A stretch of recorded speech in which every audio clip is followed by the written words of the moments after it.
Very good morning to all. This is 12th of July 2023 and I'm going to read the Hindu paper for yourself along with me as well. So आज के paper में mostly ED को डांट पड़ी है, ठीक है।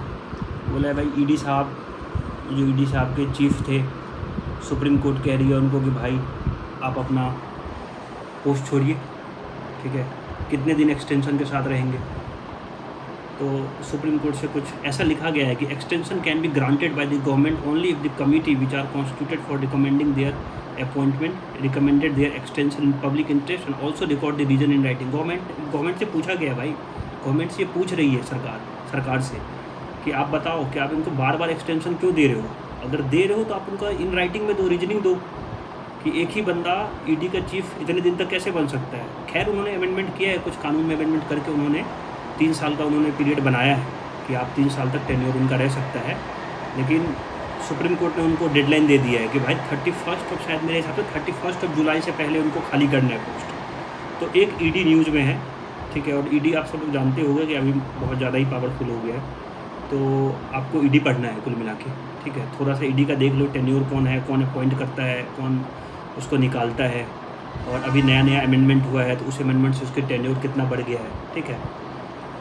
तो ये एक न्यूज़ में है, ठीक है। दूसरा एक न्यूज़ है कि supreme court arrest for the lawyers on the fact finding mission. हाँ, एक बेस में ये है कि मणिपुर में कुछ लोग फैक्ट फाइंडिंग टीम के थ्रू में गए थे, उसमें कोई लॉयर को अरेस्ट करने वाले हैं। तो वो लॉयर जो है वो बार का मेंबर है, तो चीफ जस्टिस जी कह रहे हैं कि भाई ये बार का मेंबर है, तो अरेस्ट वेस्ट करने से पहले थोड़ा सोच के देखो। तो इस सब चीज़ों को तो वो इतना इम्पोर्टेंट नहीं है, ठीक है। पर इनके हिसाब से इसमें कुछ लोग ये कहना चाह रहे हैं कि जो कानून होती है सबके लिए बराबर होती है, ठीक है। तो आपको ये देखना है कि आप लॉयर्स हैं उसके लिए अलग कानून ना हो और एक ऑर्डिनरी मैन के लिए अलग कानून ना हो, तो उनके साथ भी ऐसे ट्रीट किया। हिमाचल का न्यूज़ है, लैंडस्लाइड्स बहुत लोग की जान लेके गए हैं, ठीक है। तो आप कॉज ढूंढो कि what is the cause of landslide, क्यों हो रहा है, इन्वायरमेंट को कैसे डैमेज हो रहा है, ठीक है। और हम कैसे इन्वायरमेंट को स्ट्रॉन्ग कर सकते हैं, एक सस्टेनेबल बना सकते हैं, ठीक है। उसके बारे में कोई आर्टिकल आएगा अच्छा तो हम डिस्कस करेंगे, अभी तो केवल वो हेडलाइन देख रहे हैं। तृणमूल कांग्रेस वाला कोई बात नहीं, पंचायत कंप्लीट हो गया, तृणमूल कांग्रेस जीत गई है, ठीक है, पंचायत में, ठीक है। जीएसटी काउंसिल वाला हम डिस्कस करेंगे आज, ठीक है। इसका थोड़ा सा हमें समझना है कि कैसे ऑनलाइन गेमिंग फॉर्म्स के ऊपर 28% ऑफ जीएसटी अभी लागू हुआ है, ठीक है। तो हमें कुल मिला के आज ये डिस्कस करना है कि जीएसटी होता क्या है, जीएसटी काउंसिल कैसे होता है, जीएसटी का रेट कैसे डिसाइड होता है, तो हम इस पर डीप में डिस्कस करेंगे, ठीक है। और फिर सेंट्रल व्यू इन कश्मीर सिचुएशन, हाँ, आर्टिकल 370 को लेकर सुप्रीम कोर्ट में वो भी खुल गया है मामला कि अब सुप्रीम कोर्ट कह रही है कि मैं एक बार देखूंगा कि 370 के जो मामले हैं, ठीक है, वो आप क्यों हटाए थे कश्मीर से, तो उसके बारे में है, ठीक है। तो डीवाई चंद्रचूड़ साहब बोलेंगे उसके बारे में, कुछ देखते हैं क्या कह रहे हैं। उसके बाद पेपर में हेडिंग ख़त्म होता है, उसके बाद पेज सेकंड पे बैड वेदर है, वही हिमाचल प्रदेश का कि कितने लोग मरे, कितने लोग हुए, अपने लिए इम्पोर्टेंट नहीं है। एक्सप्रेस, वो गाज़ियाबाद एक्सप्रेस में टकरा गई, तो वो इम्पोर्टेंट नहीं है। तो इस पेज पे कुछ ऐसा आपके लिए खास है नहीं। एक्चुअली ये मुंबई एडिशन है, क्योंकि मैं अभी मुंबई में हूँ राइट नाउ। तो आप लोग के पास दिल्ली एडिशन होगा तो आप दिल्ली एडिशन ही देख लेना, क्योंकि वो सिटी का न्यूज़ रहता है। तो उसमें apex court hearing gives impetus to politics in JK, वही जेके की बात हो रही है। अब जेके के ऊपर डिस्कशन होगा कि 370 आपने हटाए क्यों, लीगल सेंटिटी क्या था आपको हटाने का, ठीक है। आप कॉन्स्टिट्यूशन की बात करो, सरकार कह रही है कि 370 हटने के बाद बहुत सारा पीस डेवलप हुआ 370 के अंदर में हटने के बाद।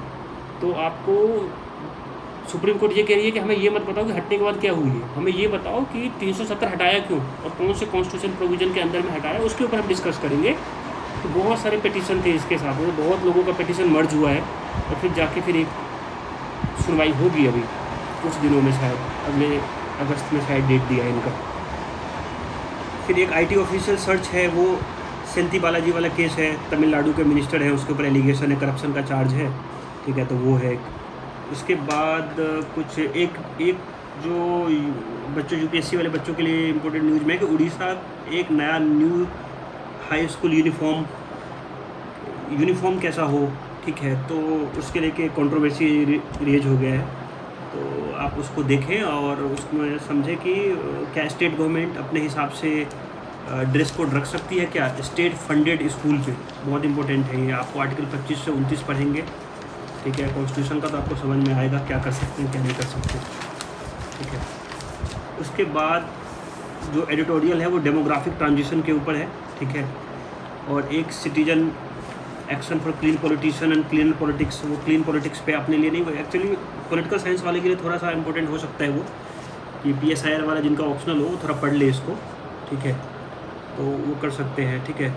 उसके बाद एक यूनिफॉर्म सिविल कोड लगातार न्यूज़ में, इसके लिए हम अलग से चैनल पे बनाएंगे एक वीडियो, पूरा UCC समझाएंगे हम आपको कि आर्टिकल 44 के अंदर में कैसे डिस्कशन होता है। DPSP में UCC लिखा गया था, ठीक है, कि अगर समय के साथ आपको UCC अपनाना है, ठीक है, लेकिन कौन से टर्म्स एंड कंडीशंस हैं, क्या आप किसी रिलीजन को डैमेज करते हुए UCC लाना चाहते हैं या फिर आप उसके कंसेंट लेंगे, डिस्कशन करेंगे जाके, और उस बेस पे फिर हम आगे बढ़े। तो एक UCC पे हम अलग से बनाएंगे, ठीक है, लेकिन कुल मिला के वो UCC के ऊपर में प्रोज कॉन्स, ये आने से क्या होगा, जाने से क्या होगा, वही है, ठीक है। जेंडर पे क्या इम्पैक्ट पड़ेगा, इक्वालिटी पे क्या इम्पैक्ट पड़ेगा, तो उस हिसाब से देखना है। तो ये आपका एडिटोरियल पेज है, और इसमें बेंगलोर मैसूर रीजन वाले वो कलबुर्गी, ये सही है, इसमें कुछ ऐसा है नहीं, ठीक है। एक ये है कि नॉर्थ इंडिया में मानसून का क्या इस बार प्रकोप इतना ज़्यादा रहा है कि हर जगह फ्लड है, तो इसके बारे में पढ़ेंगे कि क्या हमें करना चाहिए, उसका जिस्ट समझेंगे, जिस्ट के बारे में उसने डिस्कस कर रखा है वैसे भी। उसके बाद नेक्स्ट है what is the legal row between farmers and PepsiCo. ये फार्मर्स और पेप्सिको में एक न्यूज चल रहा है लगातार, तो उसको हमें देखना है कि इसका लीगल प्रोस्पेक्ट क्या है, उसमें लीगल उसमें सेंटिटी क्या है, उसमें हम क्या डिस्कस करेंगे कि फार्मर और पेप्सिको दोनों एक साथ आएंगे तो उसमें क्या क्या हर्डल्स हैं। उसके बाद लगातार पेपर में छाप रहे हैं ये लोग, आर्टिफिशियल इंटेलिजेंस, चैट GPT, ठीक है, आप लोग को पता ही होगा, नहीं पता होगा तो इस पर भी एक वीडियो बनेगा अलग से। ये ऐसे है कि ये आपको 1 मिनट में नहीं जैसे समझाया जा सकता है कि आर्टिफिशियल इंटेलिजेंस क्या होता है, ठीक है। आपको उसके लिए थोड़ा सा मशीन लर्निंग ये सब आना चाहिए, इंट्रोडक्शन एटलीस्ट, कि कैसे काम करते हैं कंप्यूटर सिस्टम, कैसे काम करते हैं। तो एक दिन बनाएंगे आर्टिफिशियल इंटेलिजेंस पे एक वीडियो। उसके बाद है नेक्स्ट पेज पे है tribe members should be part of supervisory teams. Supreme court कह रही है तो मणिपुर को। अब ये है मणिपुर में जो चल रहे हैं जितने भी क्राइसिस हुए हैं अभी उधर 2 ट्राइब के बीच में, तो उसमें ये है कि आपने कमेटी बनाई लेकिन उसमें वो ट्राइब को इंक्लूड ही नहीं किया, जो खास के इन्होंने लिखा है कि कुकी ट्राइब को। तो फिर वो पीस डेवलप कैसे होगी, आपको एटलीस्ट टेबल पे दोनों को रखना है। तो ये वाला भी देखेंगे हम, ठीक है। उसके बाद सुप्रीम कोर्ट 6 सेंटर इसी response on delimitation, Arunachal Pradesh का डिलिमिटेशन हो रहा है तो डिलिमिटेशन एक्ट का देखेंगे, उसमें ख़त्म हो जाएगा। फॉरेस्ट बिल एग्जम्पशन देखना है आपको कि फॉरेस्ट बिल एग्जम्पशन में कौन कौन से आते हैं फॉरेस्ट एक्ट के अंदर में। उसके बाद कांग्रेस से बोल रही है कि महाराष्ट्र में मैं अघाड़ी के साथ लड़ूंगा, तो इससे कोई इंपॉर्टेंट नहीं है अपने लिए। पोल बॉन्ड चिप सोर्स ये भी अपने लिए RLD नहीं इंपॉर्टेंट है अपने लिए। Shah hold productive talks with US इन, ये अपने लिए इंपॉर्टेंट है हल्का सा, इसको पढ़ें आप, ठीक है। ये थोड़ा सा इंटरनेशनल रिलेशन का क्वेश्चन है, थोड़ा सा आपको स्ट्रॉन्ग करेगा कि कैसे हम US के साथ हम लगातार हमारे स्ट्रेटजिक पॉइंट जो है हमारा स्ट्रॉन्ग होता जा रहा है एज़ कम्पेयर टू रसिया, तो हमारे लिए इंपॉर्टेंट है वो। हाँ, एक न्यूज़ और भी है ये वंदे भारत को लेके, ठीक है। वंदे भारत ट्रेन आपको पता ही होगा कि सरकार चला रही है, ठीक है, लगातार कुछ ना कुछ स्टेशन को जोड़ रही है दूसरे स्टेशन से, ठीक है। तो इसमें कुछ ऐसा न्यूज़ आया है कि बहुत सारे वंदे भारत हैं जो जिसकी ऑक्यूपेंसी बहुत कम है, मतलब आप ट्रेन तो चला रहे हो सोर्स टू डेस्टिनेशन, लेकिन वहाँ पे बंदे जा नहीं रहे। इसके बहुत सारे रीज़न दिए इन्होंने, तो इसका लो डिमांड होने का रीज़न क्या है, तो आप लो डिमांड होने का रीज़न आप समझो कि क्यों मतलब इसके बराबर का फेयर जो है शताब्दी दे रही है, तो बहुत सारे रीज़न हैं इसके कि बंदे चढ़ क्यों नहीं रहे, ठीक है। 47 में से 7 की ऑक्यूपेंसी दिखा रहे हैं, वैसे ऐसा नहीं है कि इतना फेलियर नहीं है, पर हाँ अभी कुछ ट्रेन जैसे वो इसने ग्वालियर से वहाँ भोपाल दिखा रहे हैं कि खाली जा रहा है, ठीक है, और भी दिखा दिल्ली टू चंडीगढ़ दिखा रहे हैं खाली जा रहा है, ठीक है। तो इतना अच्छा ट्रेन बनाने के बाद खाली क्यों जा रहा है वो हमें समझने की ज़रूरत है, ठीक है। या फिर हम अपने वंदे भारत पे ज़्यादा रिलायंस करें कि या हम हमारा जो स्ट्रक्चर है अपना रेल का प्लेटफॉर्म हो या फिर हमारा इंफ्रास्ट्रक्चर हो जो भी है रेलवेज़ के स्टाफ की भर्ती हो, ये हम उसको स्ट्रॉन्ग करें या नया ट्रेन हम लाते जाएँ, तो हमें वो देखना है। उसके बाद एक यूक्रेन के लेकर न्यूज़ आई है कि नाटो चिपको, आपको पता ही है नाटो हमेशा अच्छा से चाह रही है कि यूक्रेन नाटो का पार्ट बने, ठीक है। तो अभी जो इनके प्रेसिडेंट हैं वो कह रहे हैं ज़ेलेंस्की जी की अभी टाइम है, अभी सोचने का टाइम दो, ठीक है। ये है एक इंटरेस्टिंग न्यूज़ है, सऊदी अरेबिया ने $2 बिलियन डिपॉजिट किया है पाकिस्तान के अकाउंट में। पाकिस्तान आपको पता ही है जूझ रहा है इकोनॉमिक क्राइसिस से, IMF के पास उनका उसको लोन लेने के लिए कुछ उनको डिपॉजिट दिखाना पड़ता है, ठीक है। तो सऊदी अरबिया ने बोला कि मैं तुमको ये जो है वो लोन नहीं दे रहा हूँ, मैं ऐसे तेरे अकाउंट में जमा करके रखता हूँ, तुम्हारे पास फॉरेन रिजर्व बढ़ जाएगा तो फिर IMF तुमको लोन देना स्टार्ट कर देगा, ऐसा करके। तो पाक के लिए अच्छा न्यूज़ है भाई, सही है, बढ़िया है, कोई ना कोई तो हेल्प करने आना चाहिए।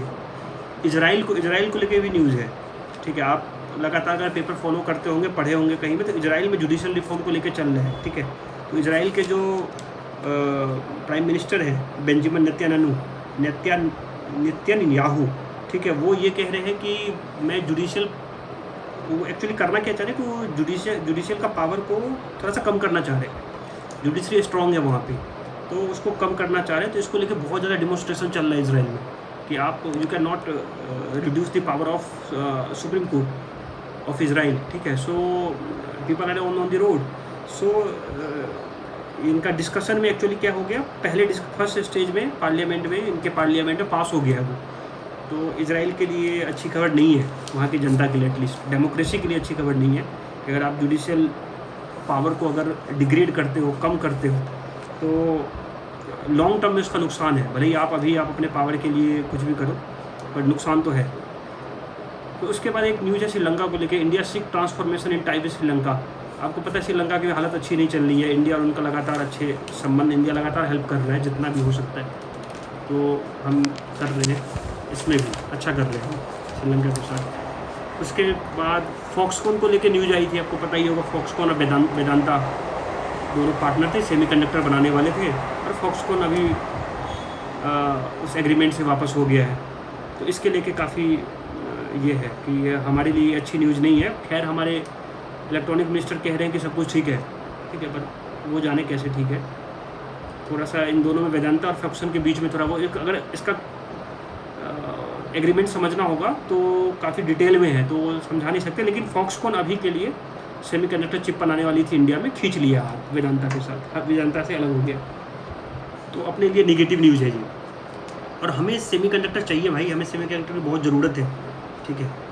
और हमारे पास चिप है नहीं, ठीक है, और उसमें चाइना का मोनोपोली आपको पता है, तो हमें ऐसे कंपनियाँ चाहिए, ठीक है। और एक्चुअली मेरे ख्याल से फॉक्सकॉन जो है वो वियतनाम की कंपनी है, तो देखना पड़ेगा क्या दिक्कत हुआ था। सुप्रीम कोर्ट आज SEBI why was law altered to jettisons norms bearing opposite in FPI। ये FPI को लेकर थोड़ा सा है, सुप्रीम कोर्ट और सेबी और अडानी हिंडरबर्ग, ये चल रहा है लगातार न्यूज़ में, तो आप इस पर न्यूज़ पे बने रहें, ठीक है। और देखें कि सेबी ने कहाँ ट्विस्ट किया है, या सेबी का पावर कहाँ रिड्यूस हुआ है, या सेबी को रहते हुए कैसे फेल हो रहे हैं, तो आप उसको देखो। उसके बाद ग्लोबल कोविड ये बता रहे हैं कि 500 बिलियन से ज़्यादा 2027 में हम लोग जितने भी हैं ऑल ओवर द वर्ल्ड जो है गवर्नमेंट है वो $500 बिलियन से ज़्यादा खर्च करेंगे कोविड पे, ठीक है, कोविड मेडिसिन के ऊपर। तो ये हमारे लिए ठीक है, अच्छी बात है। उसके बाद है कि MSME फार्मा फर्म, तो ये कुछ इतना बड़ा न्यूज़ नहीं है, लेकिन छोटा सा न्यूज़ है, आप जा सकते हैं, ठीक है। उसमें ये बोल रहा है कि शेड्यूल M को आपको फॉलो करना पड़ेगा। एक्चुअली क्या है, ड्रग्स शेड्यूल M जो होता है part of drugs and cosmetic act के अंदर होता है, ठीक है। तो आपको वो देखना है कि आपको वो, इनका कहना है कि मनसुख मंडाविया हेल्थ मिनिस्टर है हमारे, वो एक्चुअली हेल्थ मिनिस्टर थे या हट गया, अभी तो फर्टिलाइज़र मिनिस्टर है शायद। तो वो ये कह रहे हैं कि शेड्यूल M को फॉलो करना है आपको। शेड्यूल M क्या कहता है, शेड्यूल M कहता है कि ड्रग्स एंड कॉस्मेटिक एक्ट जो है 1940, ठीक है, उसमें गुड की मैन्युफैक्चरिंग कैसे होगी।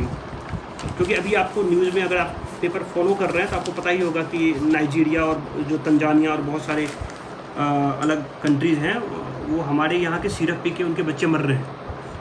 तो हमें थोड़ा सा फार्मास्यूटिकल्स में टाइट करना पड़ेगा रूल्स को। तो ये आज का पेपर है, और लास्ट पेज कुछ इतना इम्पोर्टेंट लगता नहीं है। खैर आजकल तो वो कॉमनवेल्थ पूछने लगे हैं कुछ, ठीक है, आप देख लीजिएगा। तो this is all about the Hindu. अब हम इसमें केवल जो आज का जो टॉपिक हम डिस्कस करने वाले हैं, जो ये आज का न्यूज़ था, ठीक है, आपको इतनी चीज़ें पढ़नी थी और क्या छोड़नी थी वो आपको समझ में आना चाहिए। ठीक है, इसमें से आज जो डिस्कशन करूँगा वो मैं करूँगा जीएसटी काउंसिल के बारे में बस। ठीक है, और उसको थोड़ा सा डीप में बता देता हूँ कि जीएसटी क्या है, कैसे करते हैं। ठीक है, उसके बाद ये वीडियो यहीं ख़त्म करेंगे, तो मैं आपको जीएसटी बता दूँ।